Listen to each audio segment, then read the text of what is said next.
Lettre 105. La marquise de Merteuil à Cécile Volanges. Eh bien, petite, vous voilà donc bien fâchée, bien honteuse. Et ce monsieur de Valmont est un méchant homme, n'est-ce pas? Comment? Il ose vous traiter comme la femme qu'il aimerait le mieux? Il vous apprend ce que vous mourriez d'envie de savoir. En vérité, ces procédés-là sont impardonnables.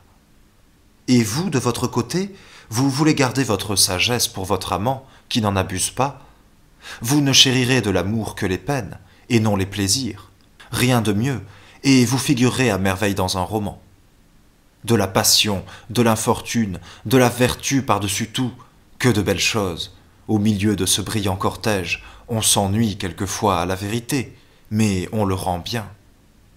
Voyez donc la pauvre enfant comme elle est à plaindre. Elle avait les yeux battus le lendemain. Et que diriez-vous donc quand ce seront ceux de votre amant? Allez, mon bel ange, vous ne les aurez pas toujours ainsi.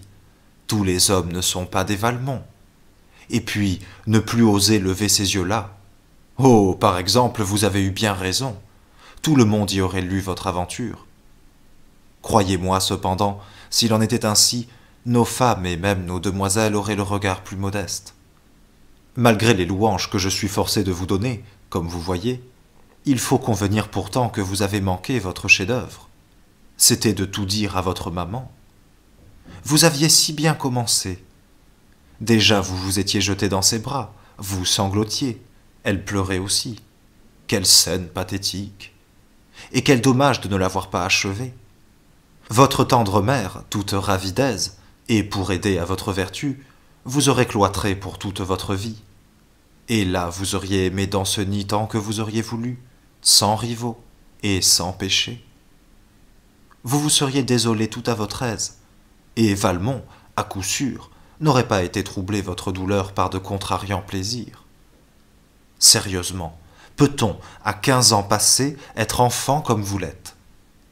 Vous avez bien raison de dire que vous ne méritez pas mes bontés. Je voulais pourtant être votre ami.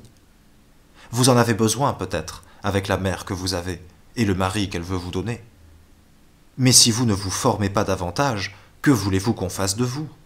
Que peut-on espérer si ce qui fait venir l'esprit aux filles semble au contraire vous l'ôter? Si vous pouviez prendre sur vous de raisonner un moment, vous trouveriez bientôt que vous devez vous féliciter au lieu de vous plaindre. Mais vous êtes honteuse et cela vous gêne. Et tranquillisez-vous. La honte que cause l'amour est comme sa douleur, on ne l'éprouve qu'une fois. On peut encore la feindre après, mais on ne la sent plus. Cependant, le plaisir reste, et c'est bien quelque chose. Je crois même avoir démêlé, à travers votre petit bavardage, que vous pourriez le compter pour beaucoup. Allons, un peu de bonne foi.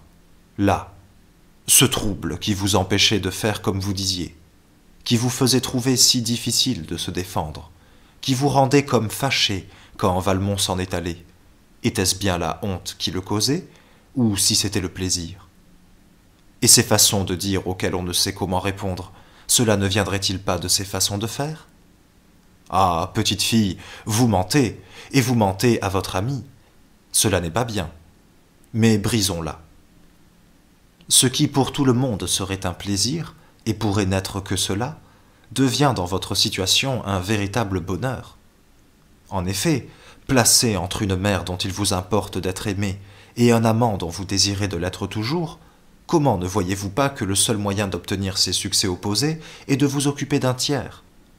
Distraite par cette nouvelle aventure, tandis que vis-à-vis de votre maman, vous aurez l'air de sacrifier à votre soumission pour elle un goût qui lui déplaît, vous acquérez vis-à-vis de votre amant l'honneur d'une belle défense. En l'assurant sans cesse de votre amour, vous ne lui en accordez pas les dernières preuves. Ces refus, si peu pénibles dans le cas où vous serez, il ne manquera pas de les mettre sur le compte de votre vertu. Il s'en plaindra peut-être, mais il vous en aimera davantage.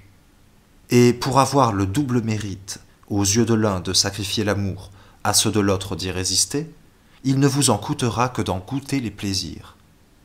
Combien de femmes ont perdu leur réputation qu'ils l'eussent conservée avec soin si elles avaient pu la soutenir par de pareils moyens?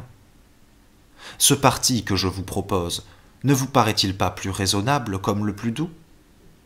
Savez-vous ce que vous avez gagné à celui que vous avez pris? C'est que votre maman a attribué votre redoublement de tristesse à un redoublement d'amour, qu'elle en est outrée, et que pour vous en punir, elle n'attend que d'en être plus sûre. Elle vient de m'en écrire. Elle tentera tout pour obtenir cet aveu de vous-même. Elle ira peut-être, me dit-elle, jusqu'à vous proposer Danceny pour époux, et cela pour vous engager à parler. Et si vous laissant séduire par cette trompeuse tendresse, vous répondiez selon votre cœur, bientôt renfermé pour longtemps, peut-être pour toujours, vous pleureriez à loisir votre aveugle crédulité.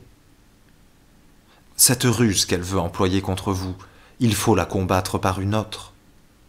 Commencez donc en lui montrant moins de tristesse, à lui faire croire que vous songez moins à Danceny. Elle se persuadera d'autant plus facilement que c'est l'effet ordinaire de l'absence, et elle vous en saura d'autant plus de gré qu'elle y trouvera une occasion de s'applaudir de sa prudence qui lui a suggéré ce moyen. Mais si, conservant quelque doute, elle persistait pourtant à vous éprouver, et qu'elle vint à vous parler de mariage, renfermez-vous, en fille bien née, dans une parfaite soumission. Au fait, qui risquez-vous? Pour ce qu'on fait d'un mari, l'un vaut toujours bien l'autre, et le plus incommode est encore moins gênant qu'une mère. Une fois plus contente de vous, votre maman vous mariera enfin, et alors plus libre dans vos démarches, vous pourrez, à votre choix, quitter Valmont pour prendre Danceny, ou même les garder tous deux. Car prenez-y garde, votre Danceny est gentil, mais c'est un de ces hommes qu'on a quand on veut et tant qu'on veut. On peut donc se mettre à l'aise avec lui. Il n'en est pas de même de Valmont. On le garde difficilement, et il est dangereux de le quitter. Il faut avec lui beaucoup d'adresse, ou, quand on n'en a pas, beaucoup de docilité.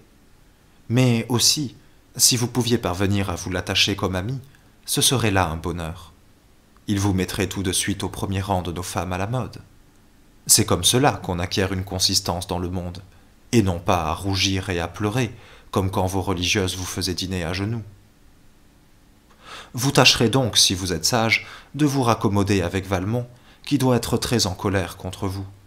Et comme il faut savoir réparer ses sottises, ne craignez pas de lui faire quelques avances. Aussi bien apprendrez-vous bientôt que si les hommes nous font les premières, nous sommes presque toujours obligés de faire les secondes. Vous avez un prétexte pour celle-ci, car il ne faut pas que vous gardiez cette lettre, et j'exige de vous de la remettre à Valmont aussitôt que vous l'aurez lue. N'oubliez pas pourtant de la recacheter auparavant. D'abord, c'est qu'il faut vous laisser le mérite de la démarche que vous ferez vis-à-vis de lui, et qu'elle n'ait pas l'air de vous avoir été conseillée. Et puis, c'est qu'il n'y a que vous au monde, dont je sois assez l'ami pour vous parler comme je fais. Adieu, bel ange, suivez mes conseils, et vous me manderez si vous vous en trouvez bien. PS. À propos, j'oubliais. Un mot encore. Voyez donc à soigner davantage votre style. Vous écrivez toujours comme un enfant. Je vois bien d'où cela vient, c'est que vous dites tout ce que vous pensez et rien de ce que vous ne pensez pas. Cela peut passer ainsi de vous à moi, qui devons n'avoir rien de caché l'une pour l'autre, mais avec tout le monde, avec votre amant surtout.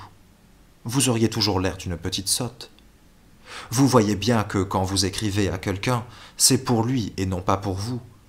Vous devez donc moins chercher à lui dire ce que vous pensez que ce qui lui plaît davantage. Adieu, mon cœur. Je vous embrasse au lieu de vous gronder, dans l'espérance que vous serez plus raisonnable. De Paris, ce 4 octobre.